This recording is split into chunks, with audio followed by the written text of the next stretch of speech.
So today's going to be an interesting topic that I just want to talk about in very specific detail, and it is specifically what we call step 1, 2, and 3 blocks. At NOM we're very interested in these, and this can be understood really simply.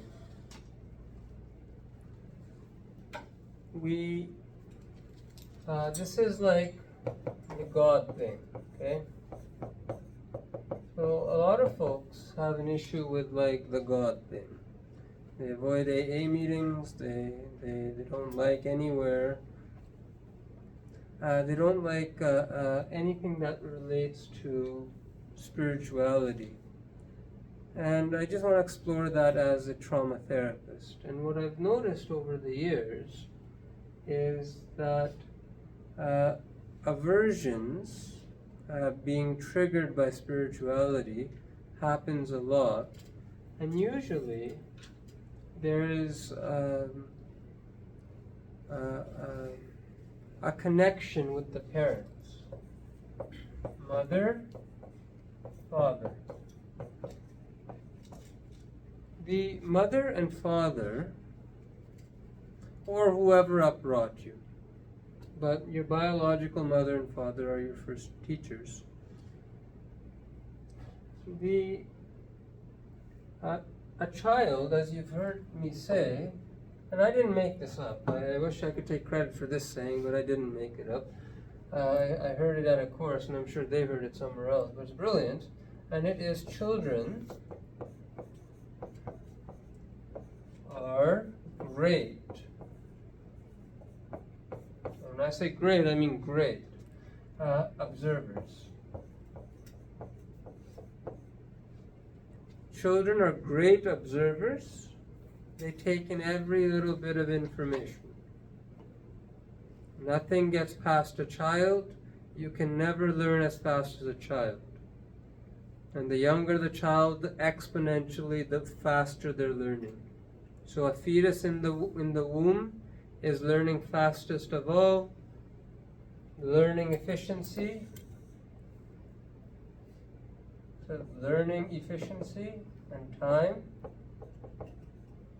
It's like this, from conception, and as you get older until 25, and it plateaus at very, very, very slow, super slow. As conception, so 9 months prior to birth, so 0, 8, 1, 2, 3, maybe age 5,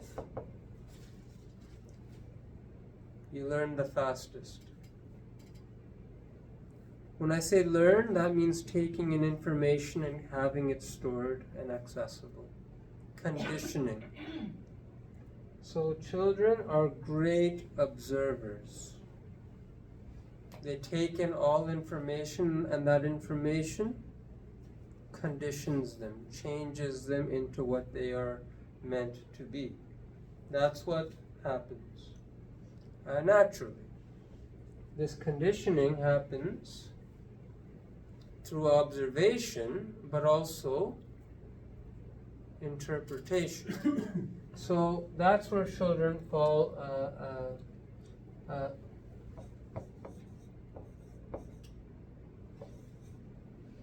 Children are great observers. And then the second part of this is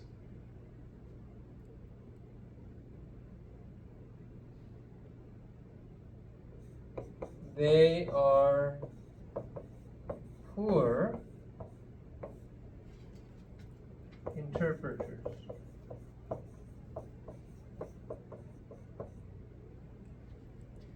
Children are great observers. They take in all the information, but they do not know what to do with it.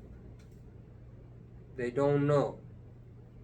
And if you leave it up to them, they're going to get it wrong. Most of the time. No offense to any children. But that's just how it is. They don't have the executive brain. The prefrontal cortex is not adequately developed. So if you leave a child in a candy store and there's no teller, watching them, what's a child going to do? Eat the candy. And if you tell them, but you're going to get diabetes, yeah, maybe they'll stop for 5 minutes, but then they're still going to eat the candy. Because children, they make judgments, they make decisions, and they need to be given guidance. They need to be suggested. Do this. Don't do this. Be that. Don't be that. A child who witnesses a fight between parents, for whatever weird reason, don't really get it, but they're going to think they're bad or that they caused it. Children are very self-centered in their viewpoint. Everything is about them. And it's true.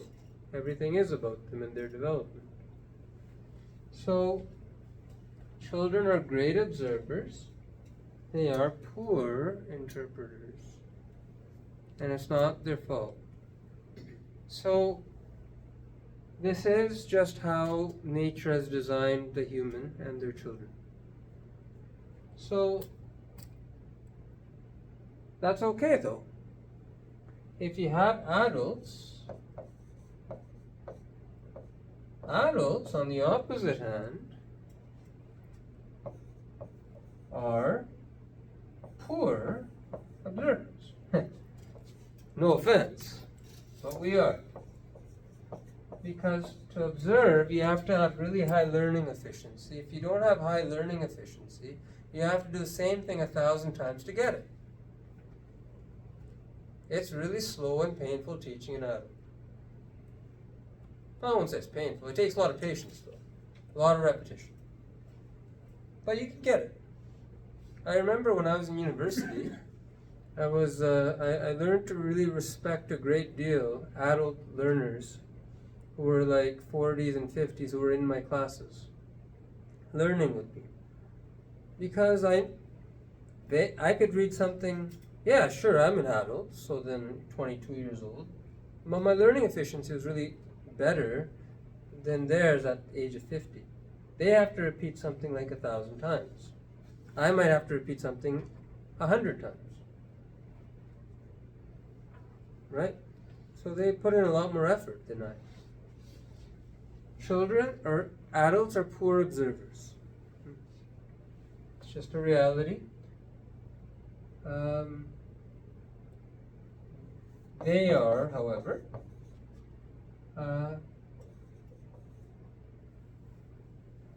often great interpreters. They know what to do with the information they get. Adults are great interpreters. They know what to do with the information that they get. If it's a right-minded adult. You with me? But if the adult grow up with the parents that they are poor of interpretation. Okay. We're gonna get there. That's good. You see where we're going with this? Okay. So here's the issue. In a perfect world, adults and children complement each other.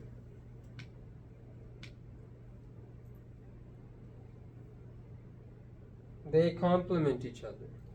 Children say the darndest things. You ever heard that saying, right? They just say weird, insightful things. They're like, oh, I never even noticed that. That's true.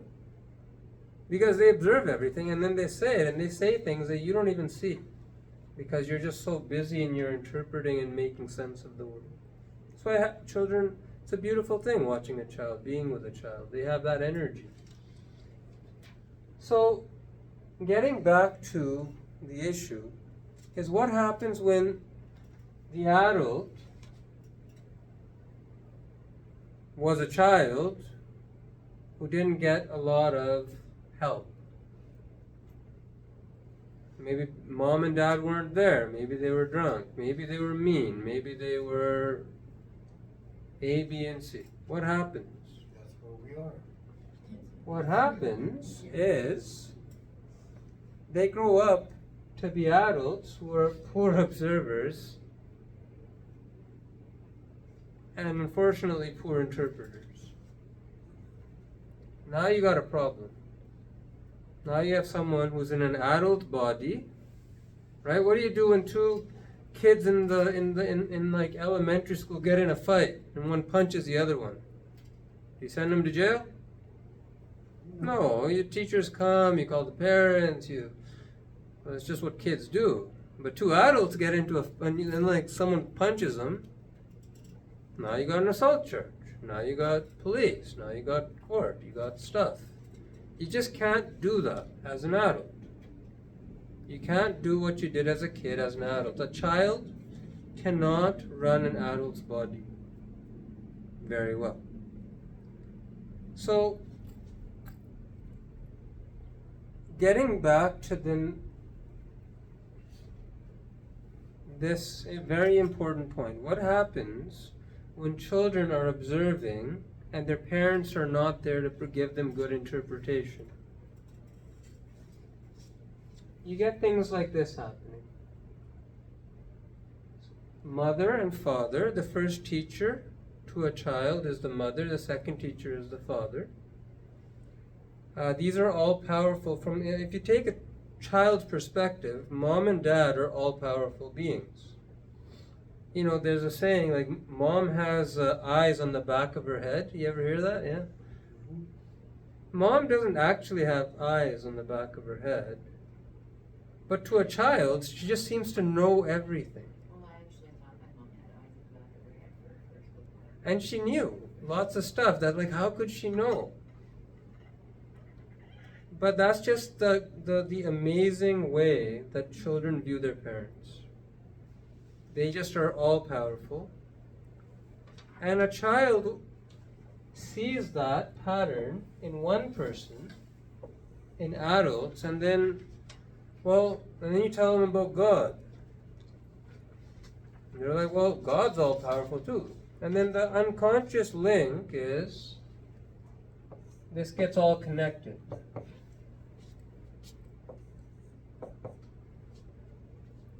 And this is the issue, because as adults we can say, yeah, God is a little different than mom and dad, right? Most people can get there, whether they believe in God or not, different story. But most people would say that parents are more limited than the Creator. But a child who observes mom and dad acting badly, not in a trustworthy way, not dependable, not there when they needed it, not present, not able to deliver, right? You start to develop a trust issue with mom and dad. But subconsciously, if you have a trust issue with mom and dad, you actually automatically get a trust issue with God, because they share that characteristic. And so there's plenty of people in Alcoholics Anonymous, they talk a lot about how people had tried to beat addiction by going to church or temple and becoming really religious, but they just couldn't get there. They couldn't stop drinking. They tried a variety of these programs. And this is the issue. You can keep doing the same thing, but if you got a massive trust issue that's developmentally and traumatically imprinted on you, that people in power cannot be trusted, you're not safe around them, that automatically gets transferred over to all people and things in power. Unless you deal with that belief, it's going to be there. And if it's there, you know, most people with severe problems have at some point in their lives said, God, can you please help me or do this or that, and nothing happens. And that is the power of this block? And it's really a simple thing.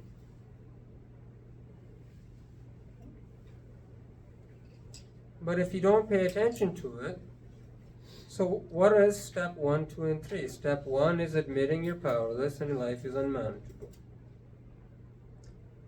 It's a precondition to asking anyone for help, is to admit that you can't do it on your own. What you're doing is insufficient. If it were, why would you ask for help? That's step 1. Step 2 is recognizing and asking for help, something beyond you. Step 3 is actually surrendering to that and letting it do the work. So let's examine that. Mom and Dad. Well, if I admit that my life's not manageable and that I'm powerless, it's kind of like asking for abuse. You know? Because when a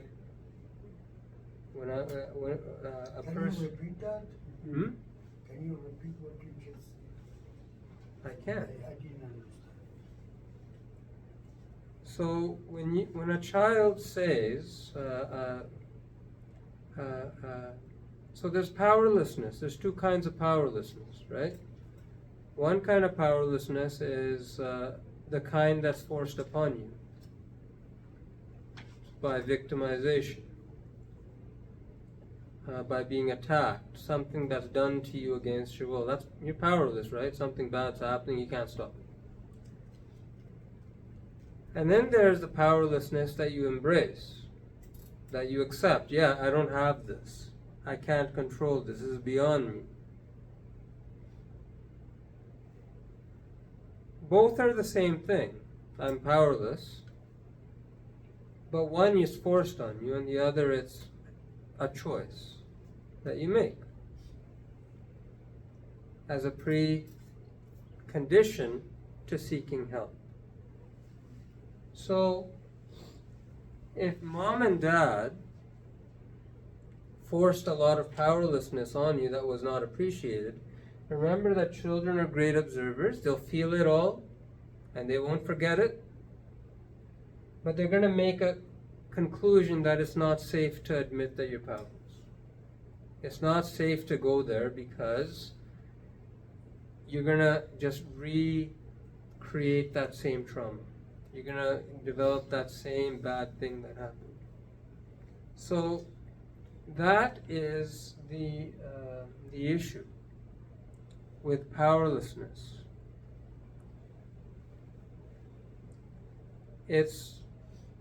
But, you know, depending on your parents, if they're human, no human is omnipotent, no human is all-knowing and all-powerful. Humans don't have that. Humans are faulty, they make mistakes. So anyone who comes to me and says, this happens from time to time, Dr. Gill, I give my son, someone's son or daughter has a really bad addiction problem. They say, you take care of this person and we're just going to trust you to fix them. And I give them right back and I say, hey, I am just some idiot, don't know much. If it works out, it's a God thing. If it doesn't, this is way beyond my pay grade. I can just give knowledge and guidance. Because I'm human. I make mistakes. I'm not worthy of that kind of trust. People need to put that kind of trust in things that are worthy of it, and those things exist, right? Higher powers and all that. But what I'm trying to say is that if you have a block against powerlessness, and that concept really triggers the heck out of you, you may actually be just confusing that with just bad parenting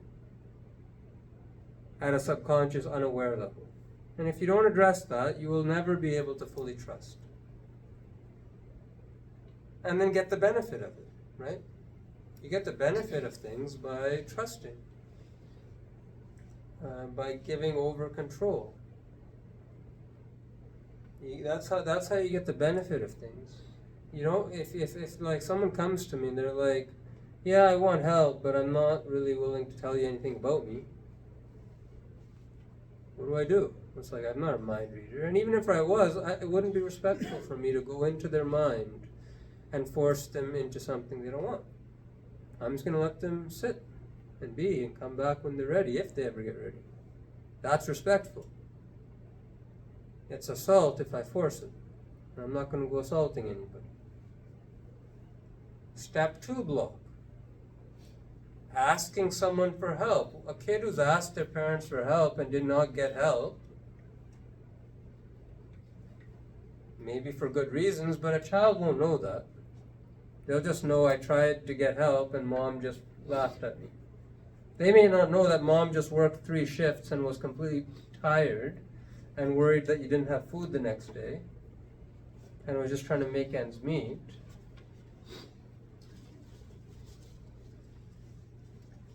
A child won't know that. They don't interpret that. They'll just sort of make it about themselves, and they'll say, I asked for help, I didn't get it. So then it becomes the same thing, right? I asked for help from universe, I didn't get it.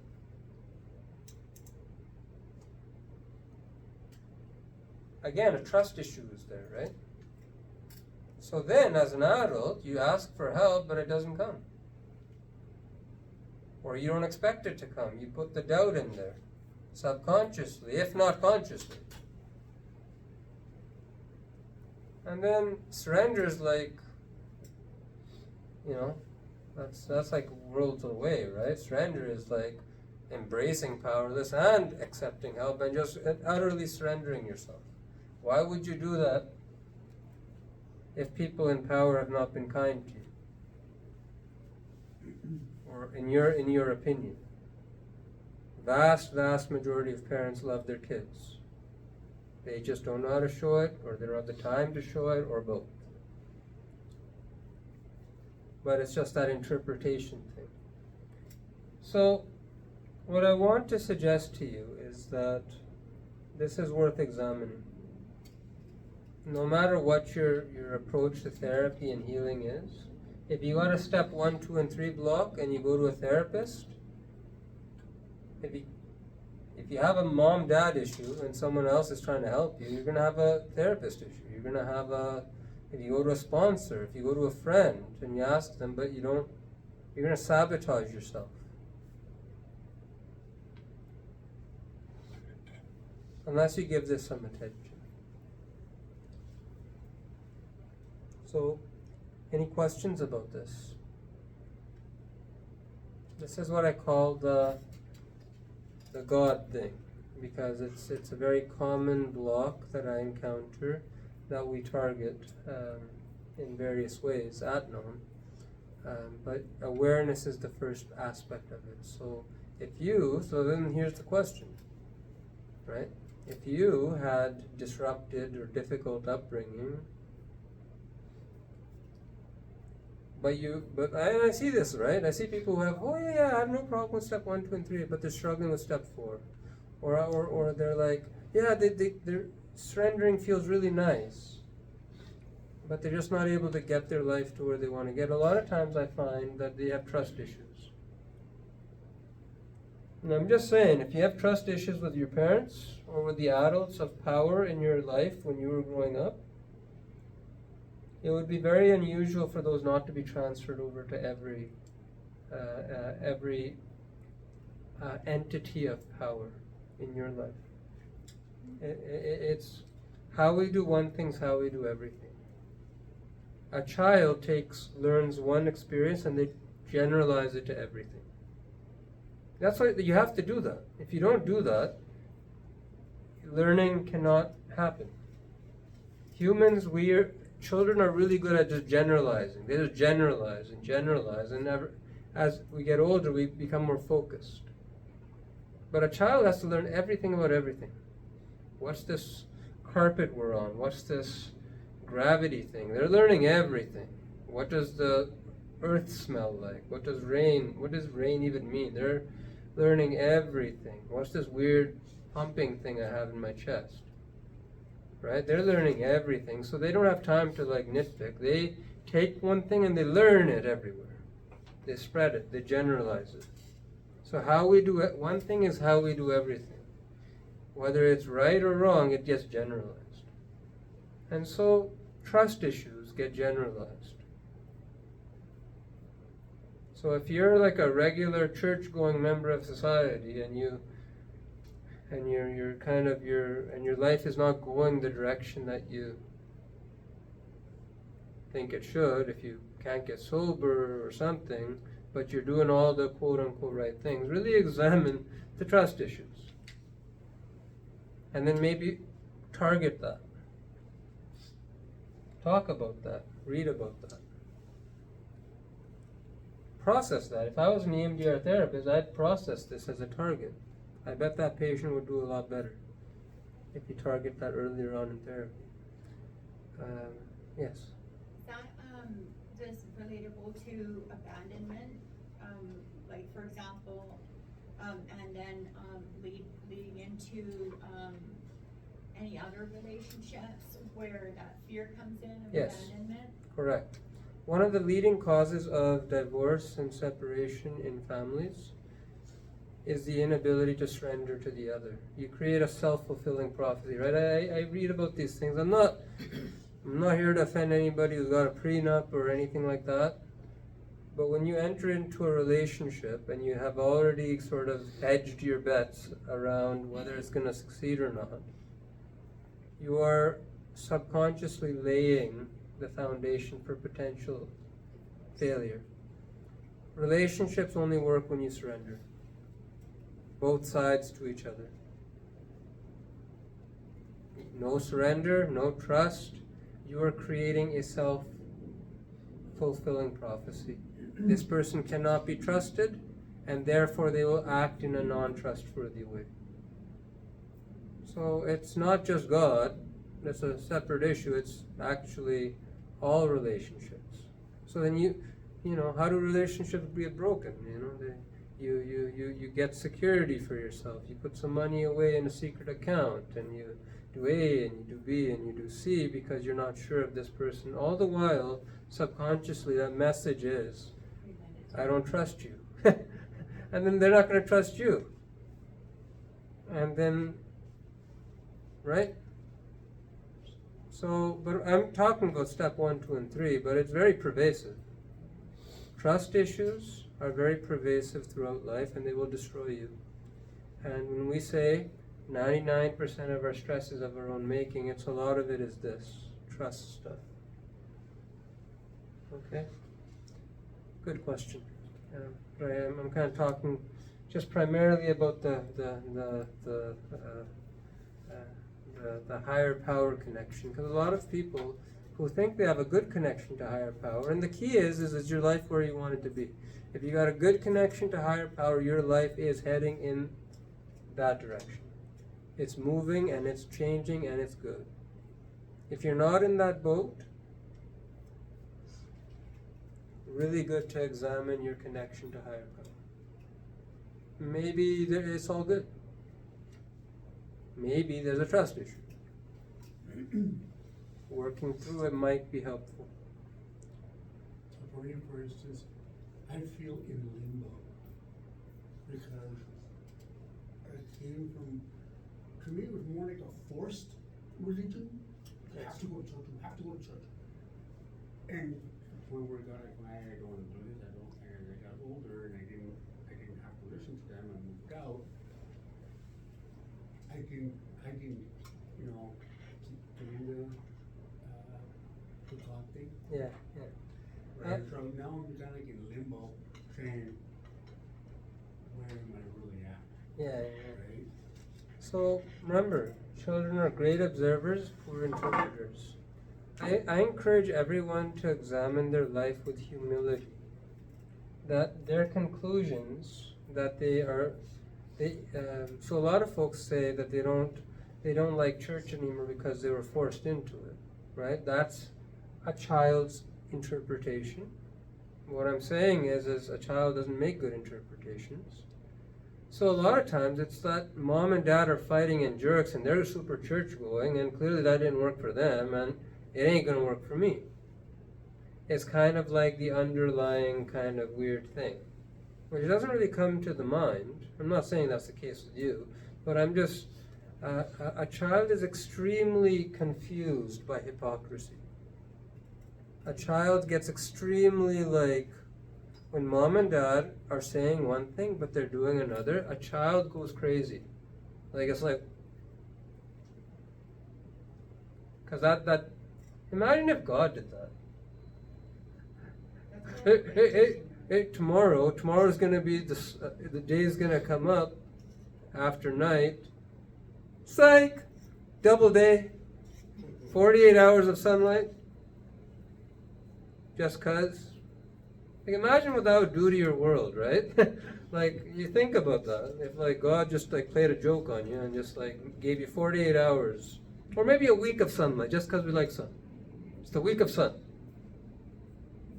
Imagine what that would do to the social order of the world, of you, of your life, of your trust. Imagine if one day God just said, gravity is not gonna be there. Just today, just for fun, because, have some fun. What would that do to your world? And then, imagine what happens when parents, who are like the gods to their children, especially in that 0 to 5, you start to understand the earthquake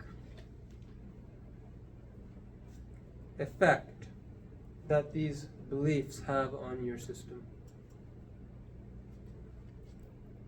So, it's something to contemplate. This video has gone longer than I anticipated, but it has been, it's an important concept. So I appreciate the questions. Forgive me if I misspeak. I'm not here to offend, but it is something to contemplate. So if it's triggering, do something to calm yourself, take what works, leave what doesn't. We'll leave it at that. Thank you.